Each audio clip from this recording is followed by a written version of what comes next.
the reason that the LP is so important is if obviously somebody unloads a lot of Nifty, no problem. You put in an equivalent number of LP, at least initially, to be able to receive, the discounted Nifty on the other side. So it should be able to sort of support a lot of price action, especially like sell pressure in a lot of cases. But that's one of the things we did.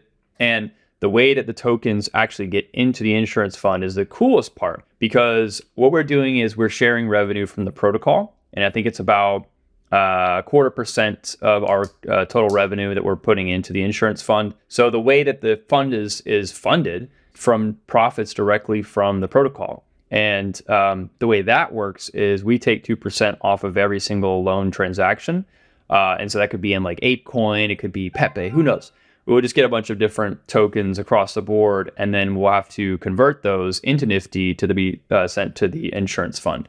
So as long as the protocol is generating, loan volume, loan transactions, theoretically, the token should perform pretty well. So the yield in the insurance pool comes from protocol revenue of the 2%, correct? Yes, correct. Yep.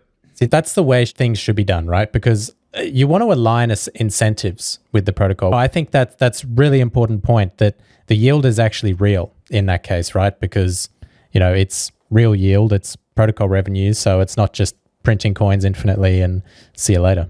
Yeah, and that's what we wanted to do. We wanted to create real yield. And so we're trying to think out, the same thing. Like, can we add the ability to generate revenue and then source that to the insurance fund so that people can, be able to participate in the growth of the protocol? Like, why not?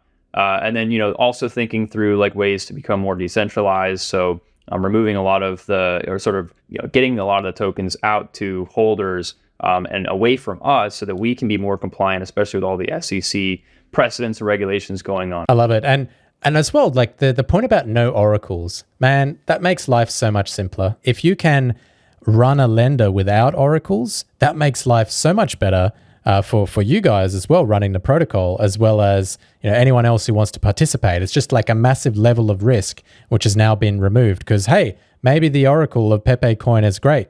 Maybe it's not. Maybe it comes from 3 centralized exchanges and they all shut down tomorrow or something. Like when FTX blew up, I think a lot of oracle feeds like blew up all over the place because that's where they got the majority of their weighting for volume for certain tokens. So that's really cool. I like that part of the design.